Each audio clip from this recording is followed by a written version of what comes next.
Hi there, I'm Justin with Manager Material, and one of the questions we get quite frequently is what is the role of a manager and how do we train on it and how do we break it down so that we have an effective path for development of managers? The Manager Material framework are 12 pillars that we'll jump into here and give you a basic overview. Now, this won't be everything you need. This is a top level overview of the Manager Material framework.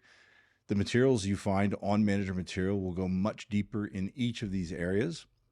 But this will give you a good overview for those that are new to management or looking for a bit of refresher or looking to get into management. What are some of the things, what are the pillars that I need to be thinking about and preparing to develop, or at least assessing and understanding where are you today? So let's just dive in here. So the framework is made up of 12 areas, from clear expectations down through resources and talent strategy, and then to things tactically like making data backed decisions. These are the top level areas that managers should excel in over time, or should at least understand where you are on the spectrum and where you can develop. And within each of these 12, there's a number of points that you break down, and we'll start to go through a little bit of that here. So, for clear expectations, we're looking for setting clarity for each role that you manage. Now, some of you may manage a team of 8 or 10 that do the exact same role. Others in more senior roles may manage a variety of managers. But no matter what, you need to make sure that there is clarity for each and every role. A lot of times this is in the job description, so you should absolutely have job descriptions for each role, and importantly, keep those updated over time. But even more important than that, on an ongoing basis, maintain regular one-on-ones to ensure that the clarity is maintained. So roles, especially for those of you managing a variety of roles, the roles change over time. Business and markets demand new skills, they demand new resources, they demand new approaches to challenges.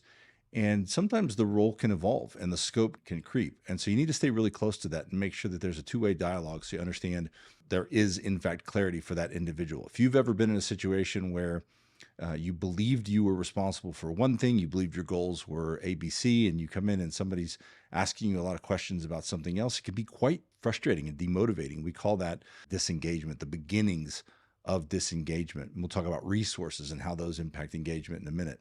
You want to set the appropriate performance goals. You want to make sure that everybody has those, that they are clear, that they are documented. A lot of times they're there, but they're not documented. You want to make sure that you hold effective team alignment meetings at the right time and covering the right topics. And then you want to make sure you have periodic strategic planning discussions or sessions. This is where your team can weigh in on and kind of take it way back to the company goals and say, what is it that we can accomplish and how are we organized? How are we doing things? How are our communication flows? And you kind of take a step back and make sure that everybody has some input onto what's going well. This is where you might do a start, stop, continue exercise with the team and kind of pause, often away from the office and take a step back, like I said, and understand how are things on the team going. So that's just a brief overview of clear expectations. Now, thinking about resources, you want to make sure that you have some system in place to affect a regular evaluation and awareness of resources. The easiest example is a sales team in leads. A leads is a resource so that they can do their job. If a team member's out of leads, their day-to-day may look a bit different. And so there's a resource. If they don't have pricing sheets, pricing awareness, if you're in an operations team and you're missing a tool or something's constantly breaking, so it's not operating efficiently, that's a resource issue. So you need to make sure that you have a way for you as the manager to be constantly evaluating and be aware where you might have a deficiency in resources. If you've set a crystal clear goal for your team or for an individual and they just don't have the resources to get it done, imagine the frustration there. If you've ever been in that position yourself, I certainly have, you can imagine the frustration and the frustration that comes with that. That's also a key component of disengagement. So you want to be aware of roadblocks, systematically aware. A lot of times your team won't naturally raise these to you, so you have to ask. So systematically is make sure that you have a standard question in your one-on-ones. Make sure you have a standard question from time to time asking folks, what are those roadblocks? If they could make anything better, if they could improve anything, if you could do one thing for them, what would it be? Make sure you're systematically approaching these potential roadblocks. And then you want to pursue a balance for the team and the company. So you don't want to be overly team focused where your team has to have everything absolutely perfect in order to perform one little bit, but you don't want to stress the team out by overburdening them where they have goals and expectations that well exceed the resources provided for them. That's one of the core tasks that you have as a manager. Moving on to the next pillar, performance management, and this is an absolutely critical one. You need to be ready to hold the team and individuals accountable for their goals and their expectations. Now, there's a reason we talk about the expectations and resources first. You need to make sure that you've been very clear on the expectations and the goals. You need to make sure that you've resourced your team appropriately, or you've advocated for them where resources are lacking. And with those two in place, you can absolutely effectively manage the performance of your team. You need to measure performance. You need to have a regular rhythm of speaking to them and talking about performance, which is where providing corrective feedback is important. So you need to make sure that you are willing and prepared to provide on target corrective feedback. But then you also need to make sure you're providing affirmative feedback. If somebody's doing something well, and this is where a lot of us fall down, me included, is making sure that you remember to and even schedule time to recognize individuals for doing things well, catch them doing things right, as some of the literature says, and provide that affirmative feedback. So, team development, you want to make sure you're dedicating time for regular ongoing development, and you understand the career plans and stay really close to those needs of individuals. There are individuals that are in a role that they plan to stay in for quite some time, but a lot of individuals, especially higher performing individuals, want to understand that they're on a path to growth. They want to satisfy their curiosity. They want to make sure that they have some goal in mind where they're pursuing that. They want help with those steps. That can be incredibly motivating to provide that. So you need to help build and help them use a plan with clear milestones for their career development. Now, this doesn't have to be weekly, doesn't even have to be monthly necessarily, but you should talk with your team and understand what makes sense to them. What would their expectations be, and how closely do they want to manage this path in their career? You need to be aware of resources and recommend them when appropriate, and then advocate where resources are missing or needed. Also critical is building trusted relationships. So you need to build trusted relationships with your team. They need to know that you're there for them, that you have their back, that you're advocating for them. And we'll talk a little bit about that and dependability. You also need a trusted relationship with your manager. You need to make sure that your manager knows that you're on top of things, and make sure that when you come to them and express a need, that they trust that you've done the basics, that you've done your homework, that you understand and have dug in, and that when you're saying it, it needs action. And so the closer relationship and the more trust you can build with your manager, the more effective you can be. A lot of times that's anticipating your manager's needs. So what is it that your manager is stressed about? What is it that your manager is caring about? And how can you bring ideas and added performance to the table to help be the star on their team and continue to build the trust that you're a dependable resource for them? And then when you ask for things, they're more likely to give it. And then with others, it's rare that everything you need is within your team. Maybe it's a marketing team or a finance team. Maybe it's a partner or a channel team that you need relationships with. But make sure that you're aware of what they're trying to accomplish. Make sure you're aware of anything that you're in control of that could contribute to their success and therefore the overall company success. And then they will reciprocate and certainly do the same. So 3 key areas that you need to build trusted relationships. Okay, let's talk about talent strategy. Obviously, who's on your team today isn't going to remain the same forever. Sometimes you're going to have people exit the organization. You're going to need to bring on new roles that you've recognized as a new need for the company, or you've been asked to take on, or you'll move on to new teams and need to build that team there. Org design is a big part of that. So you need to make sure that if you've ever heard a recruiter talk about we're looking for a unicorn, that's kind of a red flag that you might have the scope of that particular role a little bit out of whack. So if you're looking for somebody who's amazing in finance, who knows operations, who can sell really well, and understands the ins and outs of building partnerships and channels, yeah, that's a unicorn, because people gravitate towards specific scopes of specific roles. And so while that may be possible out there, typically what you find is in a unicorn type of role, the scope is off. So check that job description and make sure that you're building an effective org design that's reasonable. Because if you do hire somebody into that role and they're good at one thing and they're not good at the others, then you've actually misscoped the role and then potentially mishired. You constantly want to add team members that raise the bar. We have a training and manager material that is all about hiring and hiring excellence. And it talks about exactly how you'll go about raising that bar. But if you think about this just a bit philosophically, if you're always hiring people who are at or above the average on your team, over time, your team will only get better. And that's an important concept, especially in hiring. So look for that training separately. You want to provide internal growth opportunities for individuals. You want to make sure that you're clear on leveling. What is it that is expected at level 1 versus 2 versus 3? If you're clear on that and you're clear on the leveling, you have good job descriptions, it makes the internal career growth paths much more clear and you'll have a much more motivated team. And then effective transition and ramp planning.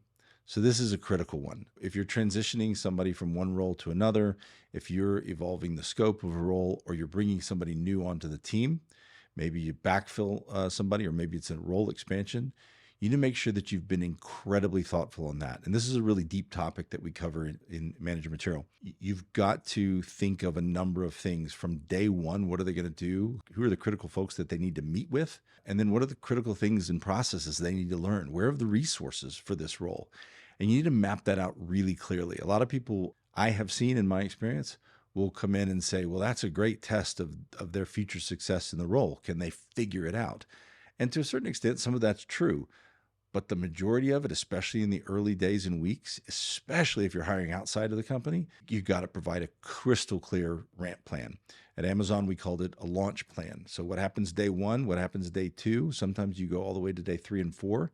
And then you start saying week 2, week 3, and then go all the way through the first 90 days as to what's expected and where they should be. Set those milestones, set those goals, and then give them feedback. Make sure that you have high touch around that ramp planning. Make sure things like equipment on day 1. How many of you have started a new role and they're like, I don't know where that is. Your laptop will be showing up soon, especially in remote roles. I always say, this is part of your role as a manager, and you can easily dish this off to IT or HR or anybody else, but it's going to impact you. It's going to impact your team, your resources on day 1.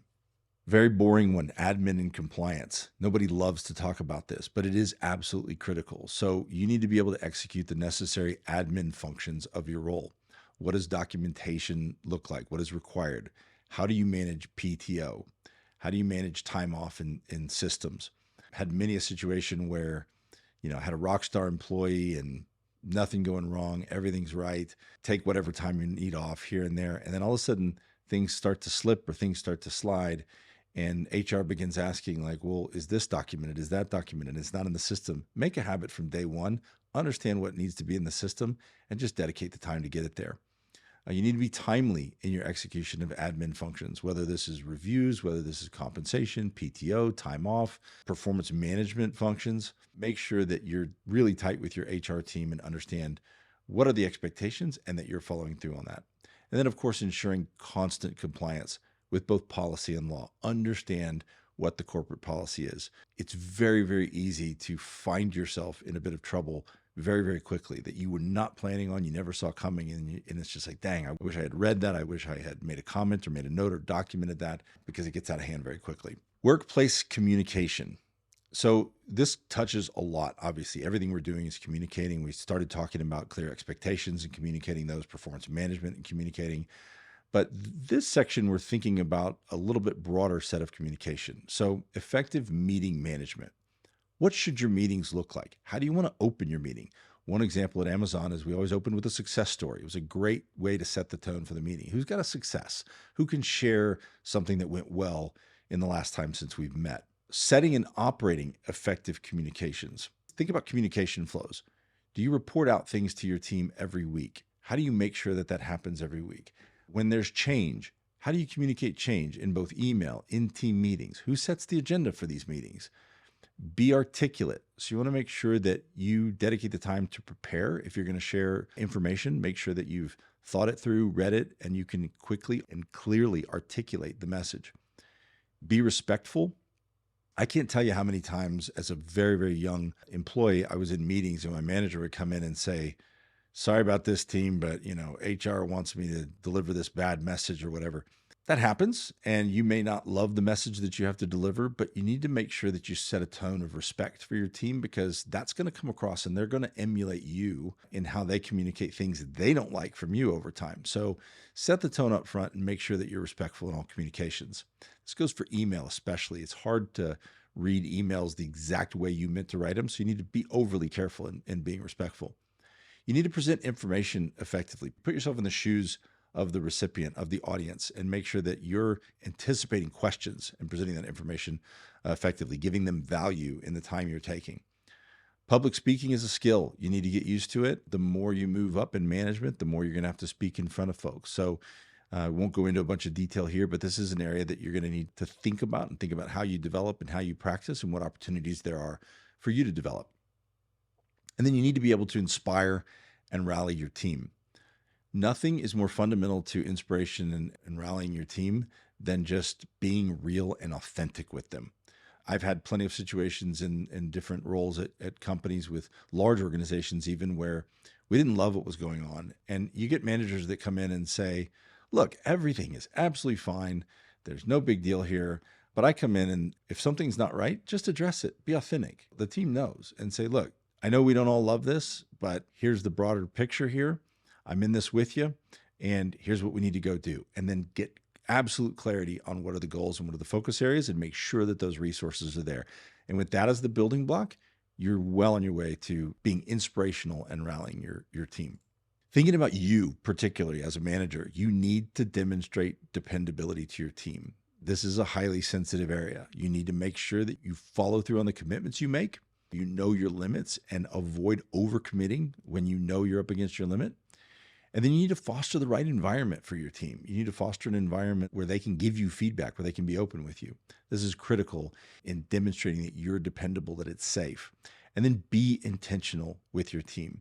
Recognize things, ask for feedback.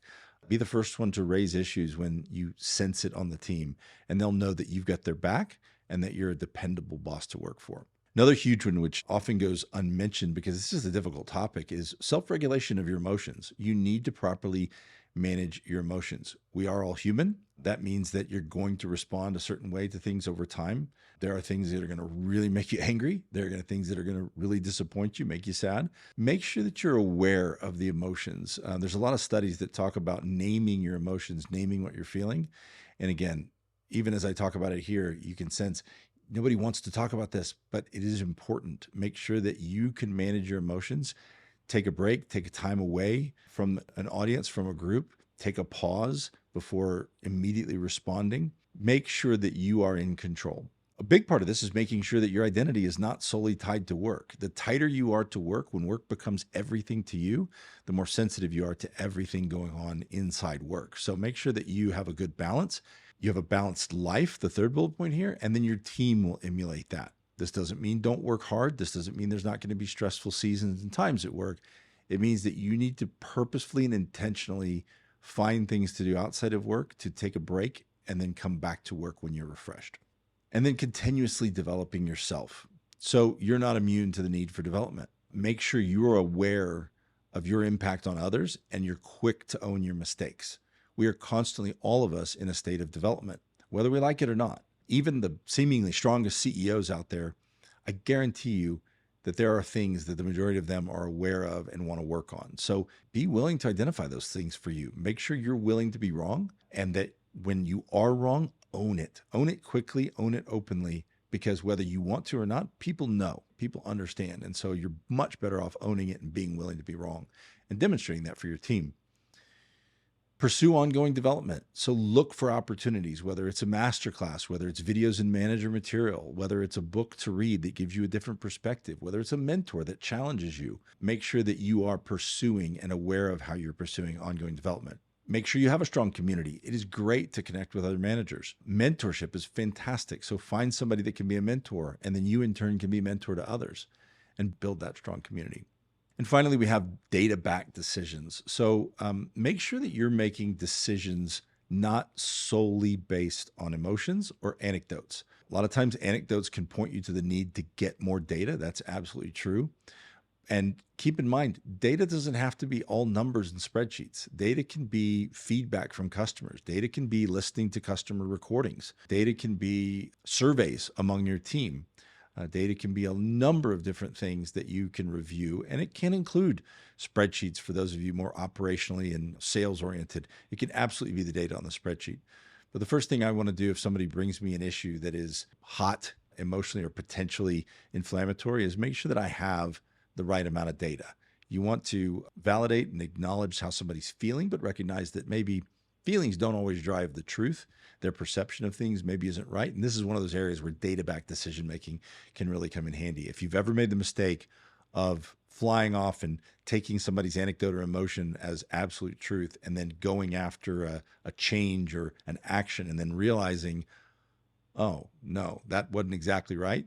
You know what I'm talking about here. So make sure that you take a pause as a manager. Your decisions and actions carry more weight, and make data-backed decisions. Be inclusive on issues. So you want to make sure people bring things to you and can bring things to you, but be very decisive on the actions. So putting this all together, next steps, what should you do as a manager? So we've run through the 12 pillars that, if focused on and developed over time, will make you an excellent manager. I mean, these are the core. If you think about leadership, leadership is the leaders eat last. Leadership is the big picture.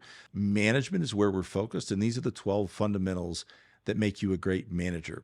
Leadership and management are like forehand and backhand, is a way to think about it. There's a famous quote out there about, you can play a great tennis game with one, but you really, you're not fully prepared. You're not fully there without both. You need both the forehand and the backhand. And all of this is focused on the fundamentals of management here at Manager Material. So make a plan, be self-aware. This is a journey. You need to stay with it and make sure you dedicate the time. One of the things you can do right away is the Manager Material assessment if you haven't done it. If you go to your page, you've got a free account or an all-access account on Manager Material. You can go take the assessment, and the assessment will tell you, based on your feedback, it's 124 questions. It'll tell you in 57 pages of reports, all of these 12 pillars and where you can focus, why, and what to do about it. So think about that as an opportunity, and we'll see you back on Manager Material. Thanks.